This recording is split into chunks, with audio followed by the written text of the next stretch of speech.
S'ils l'ont fait, pourquoi pas vous? Salut à toutes et tous, c'est Yacine Scali et bienvenue dans la tête d'un CEO, le podcast qui vous inspire à entreprendre. Depuis 5 ans, je vous propose de faire un petit tour dans la tête de un ou une entrepreneur chaque semaine pour justement s'inspirer de leur état d'esprit et de leur parcours. Mon objectif, il est hyper simple, c'est voir un maximum de personnes se lancer, entreprendre et miser sur elles. On sort une interview tous les lundis, donc n'hésitez pas à vous abonner dès maintenant. Et pour nous soutenir, ça vous prend 30 petites secondes. Je vous demande de nous laisser une note et un commentaire sur les plateformes d'écoute de votre choix. Encore une fois, un grand merci de nous écouter et n'oubliez pas, s'ils l'ont fait, pourquoi pas vous? Bonne écoute à toutes et tous. Est-ce que la naïveté n'est pas le moteur de l'entrepreneuriat? Et justement, c'est le fait de ne pas savoir à quel point c'est dur, de ne pas savoir que c'est pas que juste avec 3 deals que tu vas vivre par mois. Ouais. Et qu'au final, c'est en faisant que du coup, tu te confrontes à un petit problème ou te dire, ok, finalement, il faut que je fasse plus. Mais vu que tu as fait et que tu as déjà réussi à avoir une première victoire, c'est plus un problème, mais un challenge. Tu vois ce que je veux dire ou pas? Ouais, c'est un peu... tu l'as pas mal dit dans tes précédents podcasts et je suis... tu m'écoutes. Ouais, pas tout le temps, mais un petit peu. Et il a vraiment pas si simple d'écouter son pote, hein. Pas si simple d'écouter son pote. Mais non, en fait, je pense que... tu vois, je trouve que c'est cool de dire... je pense que c'est important de bosser un maximum sans se poser de questions jusqu'au moment où...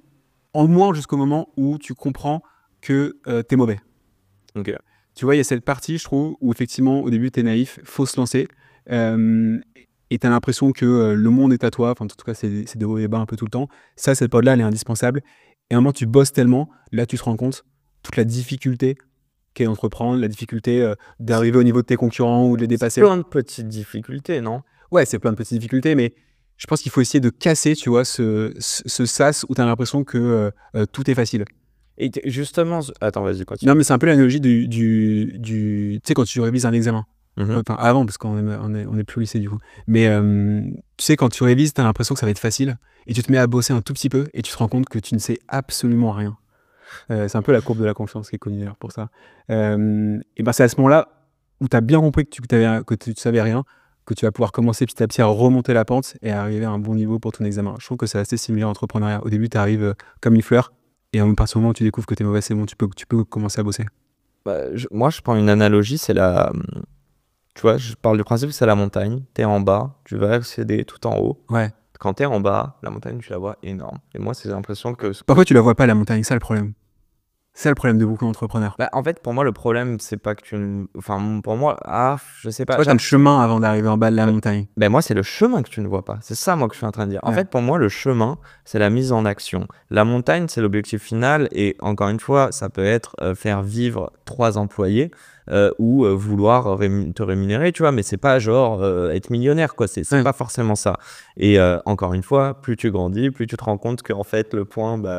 viens, on va aller chercher la montagne d'après, etc. Moi, ce que je veux dire, c'est il y a beaucoup de personnes qui ne se lancent pas parce qu'elles sont en bas de la montagne. Elles ne voient pas la porte d'entrée. Tu sais, c'est le chemin qui va faire comme ça, qui va te permettre d'y arriver petit à petit tout au sommet. Ouais. Et elles ont presque l'impression que la montagne, elle est comme ça et qu'il faut tracer tout droit. Ouais. Comment tu fais? Et c'est là où je te demande avec Augustin, et je sais qu'il y en a peut-être l'un de vous deux qui est un peu plus, tu vois, émotif, l'autre qui va être beaucoup plus en retrait.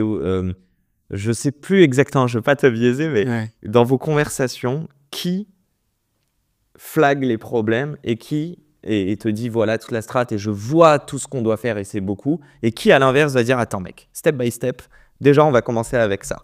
Et en fait en faisant ça, on va commencer à voir la suite du chemin. Et tu vois, et sans s'en rendre compte, on aura déjà avancé.